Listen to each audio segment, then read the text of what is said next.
we're going to round out today with a more interesting video that I don't know how to properly describe. There's some points that I want to refute, but at the same time, I've only played Fortnite for like a few months, and some of these changes might have happened. Some things might have changed since the last time I played, but there is a point I think that is stated here that I think more people need to focus on, and a lot of these microtransaction platforms that utilize debit and credit cards, and that's kids and people that have it. Now, before you start saying I'm trying to limit how people spend money, no, I'm more pointing out how kids spend money, and the point I'm going to be focusing on is more Twitch than Fortnite and some of the things that go on Twitch. Let's be real. Epic will pay record $52 million to settle FTC allegations. Yep, our FTC buddies are back. Their allegations are interesting, though. I don't know the validity of them. I don't know how accurate they are. I'm not gonna speculate on if they're true or not, mainly because if you're just settling, that doesn't mean the accusations were false. It just means you don't really want to deal with the court battles. Sometimes settling is cheaper. The Fortnite maker was accused of violating children privacy and tricking players into making unwanted charges. I'm curious how you even do the unwanted charges, especially with how Fortnite works. You gotta double press to confirm any sort of payment. That being said, violating children's privacies. There's something interesting there that I think we should discuss. Now, I don't want people to violate that. I think there's a different angle, though, and a different target for maybe FTC to look into. Let's be fair. Gonna be fair here. There's an obvious target, and that's Twitch. And I'm gonna keep that in. I'm gonna just drop that to get you guys to start thinking about it. Fortnite maker Epic Games has agreed to pay over $500 million to settle a pair of complaints brought against it by the U.S. Federal Trade Commission, FTC. In two separate record-breaking settlements, the FTC said Epic will pay a $275 million penalty for violating the Children's Online Privacy Protection Act, COPPA. God, enough of these acronyms. And $245 million to refund consumers tricked into making unwanted charges. I want to refute that. The problem is, again, there might be information that I'm not aware of. Maybe it was how the FTC alleges that it was, that all it took was one payment. But when I was playing, it took two presses. You know, you had to agree that, hey, this is the money you want to spend. So tricking people, that kind of seems like a stretch, and it looks more like maybe instead of fighting both claims, they just wanted to settle and say, hey, we're not dealing with this because it's a bigger headache and it's a lot of money to do these lawsuits. Let's be real. So even if somebody's had to settle out, that doesn't mean you're guilty. It just means you don't want to fight the lawsuit. In federal complaint, the FTC had alleged that Epic violated the COPPA, I'm not even going to try to say it, by collecting the personal information of Fortnite players under age of 13. Yeah, that's effed up. Now, what were they collecting? I don't really think the article went into it. They were doing some interest. Well, no, they did go into it. And it's kind of weird because I don't imagine a 13-year-old or people under the age of 13 have debit and credit cards. I think there's a different angle we need to be looking at here. Without notifying their parents or obtaining verbal consent from a guardian. How do you notify? How do you get that? This is a MMORPG. How do you get that information? That becomes a parent's job. That shouldn't be the game's job. That should be the parents that decide that. There's things there that just don't work. It also said that Epic had violated FTC Act by enabling real-time voice and text communication for children and teens by default. I mean, that's kids can bypass that faster than adults can. Let's be real. Kids know how to use technology a whole lot better than adults can. And even if it was set up that, hey, you need to do some little trickery in the back room to get out of it, kids will figure out how to get out of it faster than you can. So, yeah, I don't know how to respond to that point. It kind of just sounds, how is it Epic's job to make sure that kids aren't playing these games and not having this access, because kids can just always find ways around it. You can always lie about your age, things like that. So, yeah. Resulting in some players being bullied, threatened, harassed, and exposed to dangerous and physically traumatizing issues. Oh! Well, yeah, kids, there's a balance here, but that starts sounding more like a parent's job, not the game's job, to make sure that kids aren't interacting with this stuff. So I wouldn't penalize the game for having these features. I'd penalize the parents. That sounds more like a parental issue, not the game's fault. Because again, maybe even if the game threw in like all these, in order to do it, you got to go back here and do this and do that, kids will just go do it. Kids will lie about their age. They'll do whatever it takes to get on those communications. Then are they still at fault there? No? Yes? I don't know. But that sounds more like a parental issue and not Epic Games' fault. Epic will now be prohibited from enabling voice and text communications for children and teens unless affirmative consent is provided through a privacy setting. Again, how are you going to do that? Are you going to have their parents sitting there while you play the game? No, the kid's just going to do click, click, click and say, hey, I'm in. In a separate complaint, the FTC alleged that Epic used dark patterns and billing practices to trick players of all ages into making unwanted purchases and let children amass unauthorized charges without any parental involvement. Now we're getting into something interesting. Now we're getting into something kind of fun. Because when I talk about this, let's talk about Twitch at the same time. Twitch does a similar action. All it takes is for the kid to get mommy and daddy's debit and credit card, and Twitch does a similar thing. Oh, you give me more bits, give me more bits, give me more bits. Who are the people that thrive on Twitch and all that? Who are the people that utilize Twitch the most? Kids. Kids utilize Twitch a lot, and who are the people that get watched a lot on Twitch? Well, that's the amaranths of the world. So, maybe there's something else here that we should be discussing, not just Epic, because I find this part a little bit hard to believe, especially after playing it a few times I have. So maybe something's changed prior to me playing it. Because I remember it being as a click, not just a single click. But there's another person that makes it pretty easy for people to just go out and buy a bunch of money, buy a bunch of bits, and spend it however they want, racking up a bunch of money. Think about that. Fortnite's counterintuitive, inconsistent, and confusing button configuration led players to incur unwanted charges based on the press of a single button, the FTC said. It was two presses of a button.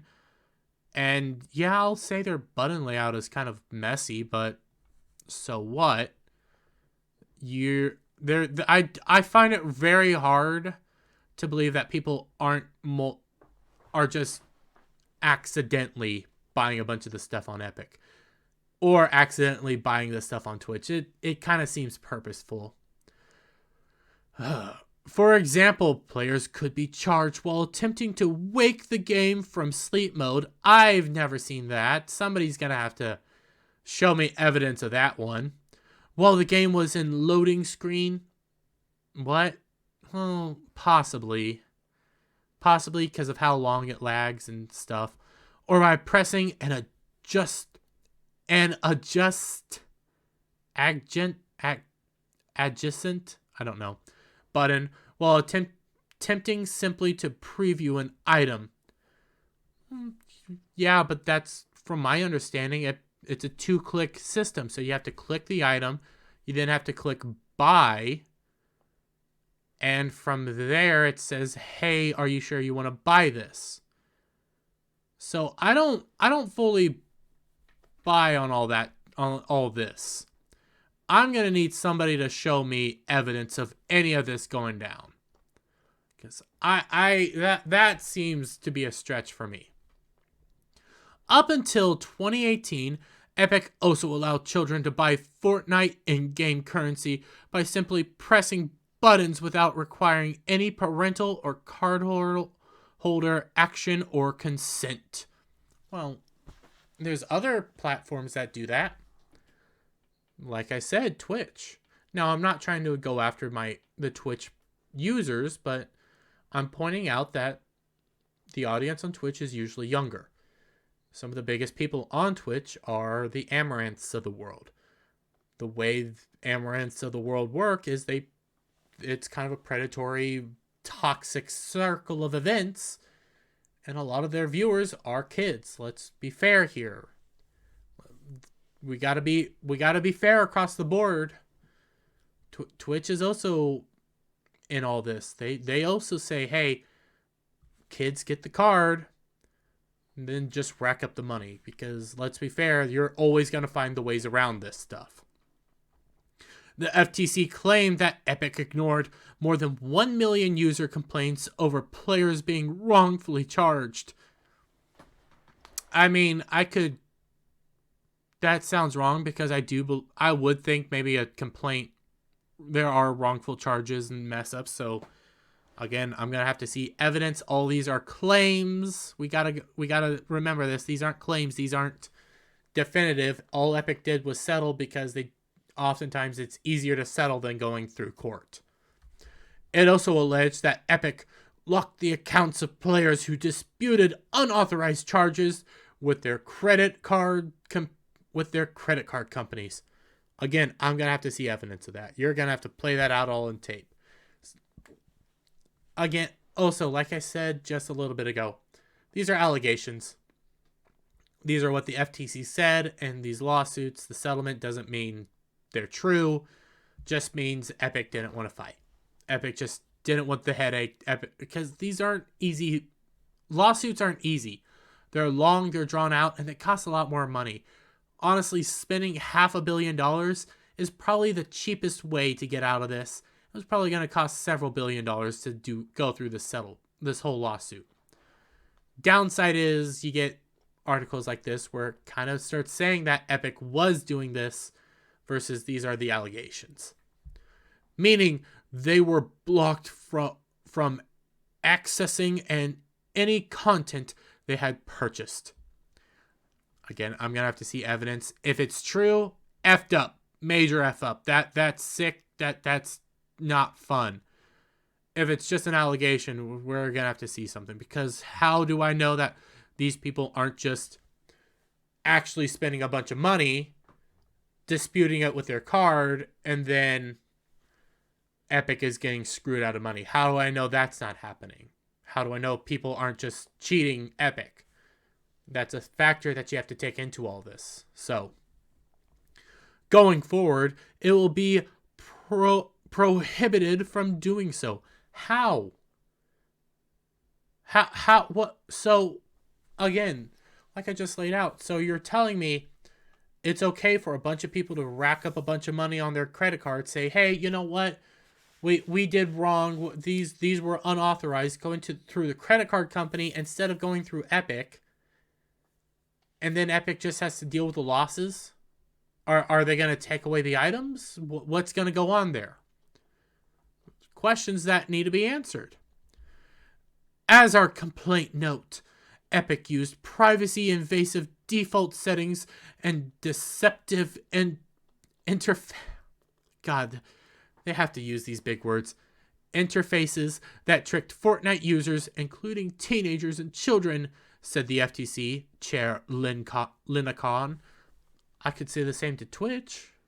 I could say that, no, I couldn't do the similar to YouTube because YouTube has a very broad system because of Google, but Twitch does a similar system.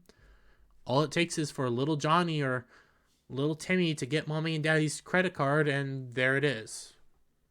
If mommy and daddy didn't do it right, if they just gave him the credit card, little Timmy can constantly rack up all those bits and give them to whoever they want. Those are the realities of the world. That's the reality of the internet. Those are some of the points that people like to point out in all this money transaction systems. Like, there may be some tighter controls here or there, but even then you start hurting the people at the bottom. People that I know that are Twitch streamers that rely on Twitch, and I wouldn't want to hurt them. I'm just using Twitch as the example to kind of point out other aspects that the FTC doesn't seem to think that they should go after. Protecting the public, and especially children, from online privacy invasions and dark patterns is a top priority for the commission. Okay, I want to see you sue Twitch. I do. If these are what you're saying, I want to see you do that. I don't want to hurt the people on Twitch that I like. I don't want to hurt them. I'm laying out what you're saying, and I'm saying, okay, you have to go after Twitch then because they do predatory practices even on kids. We got to be fair here. And these enforcement actions make clear to businesses that the FTC is cracking down on these unlawful practices. Then you kind of got to go after Twitch. Reality here. If you're cracking down on these people and they're still not changing anything, you're going to have to go after them. Because again, little Timmy, little Tommy, little Joey, they can just get mommy and daddy's credit card, debit card, whatever, and start racking up all that money, getting all these bits and giving them to whoever they want. It's not just people like Hassan, Vosh, or any of those guys. It's also the Amaranths of the world. It could be whoever they want to give it to, and there's no real stopping it. There's no intermediary. And then even if you say, hey, how do you stop that? Even if you say, hey, we're going to stop that, how do you stop it? How do you confirm that little Tommy and little Timmy and little Joey are getting mommy and daddy's permission to spend all this money? How do you stop that? You don't, because this ends up being a parental issue as well. There's multi-facets to this. This is not just Epic Games. There's all sorts of angles to this whole situation that this FTC thing kind of opens up, like parental issues, mommy and daddy not giving credit cards to little Joey and little Timmy and instead going out and buying the V-Bucks. There's things that honestly should be explored instead of just saying, hey, it's all the company's fault. There's other areas too. In a blog post addressing the FTC settlement, Epic claimed, no developer creates a game with the intention of ending up here. We accepted this agreement because we want Epic to be at the forefront of consumer protection and provide the best experience for our players. I don't like any of this part, though. Over the past few years, we've been making changes to ensure our ecosystem meets the expectations for our players and regulators, which we hope will be a helpful guide for others in our industry. Again, everything that you do can always just be subverted by somebody else. Like I said, a lot of these things kids are smarter at, and they'll just be able to do click, click, click, and bypass. Discord's a thing as well. I mean, a lot of people like to use Discord for group chats instead of actually going into Epic versus group chat system. This is just the reality. Over the past few years, we've been making changes to ensure our ecosystem meets the expectations of others in the industry. I just all read that. It added, the old status quo for in-game commerce and privacy has changed, and many developer practices should be reconsidered. We share the underlying principles of fairness, transparency, and privacy that the FTC enforces. Well, according to the FTC, you didn't. Let's be fair here. You're kind of just saying, oh, well, we support what they're doing. Yeah, yeah, yeah. But a lot of other companies do worse things, do other things, and there's other parameters about this whole discussion that aren't getting checked. And the practices reinforced in the FTC's complaints are not how Fortnite operates. Well, they say they did. They say you did. That's another thing. They claim you did. You decided not to fight it, settled instead, even though I honestly don't know the truth, because you didn't go to court, and settlements are usually just signs that you guys just didn't want to fight it in court because it's a bigger headache and it's actually cheaper to just settle. Again, it is usually just cheaper to settle. But if you did fought it, then you could actually say these are not Fortnite's operations. But instead, the allegations stand, and that's the truth now. We will continue to be upfront about what players can expect when making purchases. People can still get around all this. Ensure cancellations and refunds are simple and build safeguards that help keep our ecosystem safe and fun for audiences of all ages. Nobody could survive a Modern Warfare 2 lobby today. Nobody could. The things that got said there are outrageous and awesome, and we want to go back to those days, but no, we got to make sure everything's safe and secure. But with all that being said, guys, let me get your thoughts down in the comment section below. If you liked the video, give it a thumbs up, share it out with your friends, hit that subscribe button, hit that notification bell for every time I put out a new video and go live, and I'll see you on the next one. Bye for now.